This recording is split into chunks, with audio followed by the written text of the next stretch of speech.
గురుగారు, వ్యక్తిగత జాతకాల్లో రవిగ్రహపరమైన దోషాలు ఉన్నప్పుడు ఎలాంటి పరిహారాలు చేసుకుంటే మంచిదంటారు? సూర్యుడు జ్యోతిశాస్త్రంలో దోషస్థానాల్లో ఉన్నప్పుడు, అంటే నీచలో ప్రధానంగా ఉంటే సూర్య బలం అందదు. నీచ, శత్రు, అధిశత్రు స్థానాల్లో జన్మ జాతక చక్రంలో సూర్యదోషం కనుక గోచరిస్తే అది ప్రధానంగా ఆత్మ శక్తిని తగ్గిస్తుంది, ఆత్మబలాన్ని తగ్గిస్తుంది, ఆత్మగౌరవాన్ని తగ్గిస్తుంది. ఆత్మ ప్రభావశక్తిశ్చ అని చెప్పుకుంటున్నాం కాబట్టి దేనికైనా సరే ఆత్మబలం చాలా అవసరం కనుక, ఆత్మీయుల సహకారం అవసరం కనుక, అది లోపిస్తే మనిషి తట్టుకోలేనటువంటి పరిస్థితి గోచరిస్తుంది కనుక సూర్యదోషం ఉన్నవాళ్ళు తప్పనిసరిగా సూర్య స్తోత్రం చదువుకోవడంతో పాటు మృత్యుంజయ జపం చేసుకోవాలి. శాస్త్రం ఏం చెబుతుంది అంటే సూర్యదోష పరిహారార్థం మృత్యుంజయ జపం చరేతు. మృత్యుంజయ జపం కనుక చేసుకుంటే త్ర్యంబకం యజామహే సుగంధిం పుష్టివర్ధనం ఉర్వారుకమివ బంధనాన్ మృత్యోర్ముక్షీయ మామృతాతు. ఈ మృత్యుంజయ మంత్రాన్ని విన్నా, స్మరించిన, ఓం మృత్యుంజయాయ నమః అని అనుకున్న సూర్యదోషం తొలుగుతుంది. సూర్యుడికి ఈ మృత్యుంజయానికి సంబంధం ఏంటి అంటే శివుడి యొక్క అష్టముఖాలలో ఒక ముఖము సూర్యుడు. సూర్యచంద్రౌ చ నేత్రౌ విష్ణు సహస్రనామంలో కూడా ఉంటుంది. శివకేశవులకి సూర్యచంద్రులు నేత్రస్థానీయులుగా ఉన్నారు కనుక మృత్యుంజయ జపం కనుక చేసినట్లయితే సూర్యదోషం పరిహరించబడుతుంది.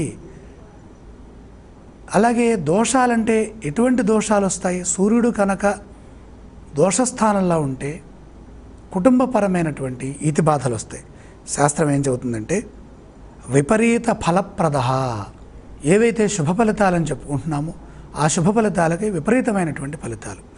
స్వర్క్షే స్వోచ్ఛే గత సూర్య కేంద్రలాభత్రికోణయో స్వదాయే చాత్మభుక్తౌ చ ధనధాన్యాది లాభకృత్. ప్రధానంగా ధనధాన్య ఆది లాభకృత్, ధనధాన్యములతో కూడినటువంటి సంపత్తులకు సంబంధించినటువంటి ఏ అంశాలైతే ఉన్నాయో వాటన్నిటికీ సూర్యుడు అధిష్టాన దైవంగా ఉన్నారు.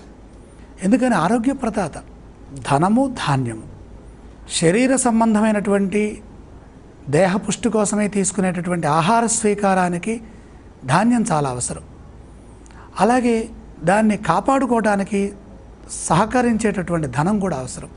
ధనధాన్య ఆది, ధనధాన్యములతో సంబంధించినటువంటి అష్టైశ్వర్యములకు సంబంధించిన ఏదైతే ఉన్నదో ధనము, ఆ ధనానికి మూలము ఈ సూర్య భగవానుడి యొక్క దశా ఫలితం. ఈ దశ అనుకూలంగా ఉన్నప్పుడు అద్భుతమైనటువంటి ఫలితాలు వస్తాయి. నీచాదౌ అశుభే భేతు విపరీతం ఫలప్రద. నీచాది, నీచ సంబంధమైన నీచ, శత్రు, అధిశత్రు స్థానాల్లో కనుక సూర్యుడు ఉంటే ఏం జరుగుతుంది? దోషం అధికంగా ఉంటుంది. అప్పుడు కనుక అధికం అంటే ఎటువంటివి? ధనధాన్య సంబంధమైన ఫలితాలకి విపరీత ఫలప్రద. ద్వితీయే ద్యోనపే తస్మిన్ అపమృత్యు భయం దిశేదు.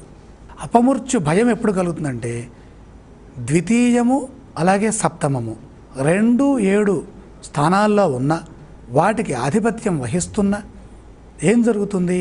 అపమృత్యు భయం వస్తుంది. ఈ సర్వాపమృత్యు భయ దోష పరిహారార్థం ఈశ్వర ప్రీతిగా మృత్యుంజయ జపం కనుక చేసుకుంటే సూర్య సంబంధమైన గ్రహ పీడలు, గ్రహ దోషాలు తొలుగుతాయి. అసలు దోషం అంటే పదం ఏంటి అంటే చెడు భావాలలో గ్రహం సంచరిస్తున్నప్పుడు వచ్చేటటువంటి కష్టకాలము. జాతకంలో గ్రహదోషము అనే పదానికి అర్థం ఏంటంటే దశాంతర్దశా రూపంలో ఆ ఫలితాన్ని అనుభవిస్తాం. ఉదాహరణకి సూర్య భగవానుడు నీచరాశిలో ఉన్నప్పుడు, శత్రుక్షేత్రంలో ఉన్నప్పుడు, అధిశత్రుక్షేత్రంలో ఉన్నప్పుడు సూర్యుడిచ్చేటటువంటి ఫలితాలు చాలా చాలా తక్కువగా ఉంటాయి. ఆత్మ న్యూనత కలిగి ఉంటారు వాళ్ళు. అంటే ఆత్మబలం తక్కువ. ఆత్మబలం తగ్గితే ఏమవుతుందండి? నేను ఈ పని చేయగలనా, నేను చేయలేనేమో అనే భావన. అలాగే మాట్లాడేటప్పుడు కూడా, కొత్త వారితో మాట్లాడేటప్పుడు, ఆ సంభాషించేటప్పుడు కొంచెం బెరుకు, కొద్దిగా భయము, కొంచెము సిగ్గు, ఇవన్నీ కూడా అధికంగా ఉంటాయి. మాట్లాడలేని పరిస్థితి ఉంటుంది. లోపల సబ్జెక్ట్ చాలా ఉంటుంది, సరుకు బాగా ఉంటుంది, కానీ అది బయటకి వెల్లడి చేయలేనటువంటి స్థితి ఉంటుంది. సహజంగా ఇవి ఎవరికి ఉంటాయి అంటే కన్యా రాశి మొదలుకొని ధనుసు రాశిలో ఉన్నటువంటి సందర్భంలో సూర్యుడు కన్యా, అలాగే తుల, అలాగే వృశ్చికు, అలాగే ధనుస్సు, ఈ రాశుల్లో సూర్య భగవానుడు ఉన్న సందర్భం లోపల వాళ్ళకి భయంతో కూడినటువంటి వాక్కులు ఉంటాయి. అంటే మనం సరిగ్గా మన సమాధానాన్ని ఇవ్వలేనటువంటి పరిస్థితి ఉంటుంది. మొహమాటం ఎక్కువగా ఉంటుంది. అంటే వాళ్ళ యొక్క నేచరు చాలా సున్నితంగా ఉంటుంది. ప్రకృతి సిద్ధంగా వారి యొక్క స్వభావం చాలా ఇబ్బందికరంగా, కొంచెం ఆ సిగ్గుతో కూడినటువంటి విధంగా ఉంటుంది. అవి లేకుండా ధైర్యంగా ఆత్మశక్తి కలిగి ఉండాలి అంటే మనం చేయాల్సినటువంటి ప్రయత్నం ఏంటంటే సూర్య భగవానుడి యొక్క దశ యోగించే విధంగా మృత్యుంజయ జపం చేసుకోవటం చాలా మంచిది.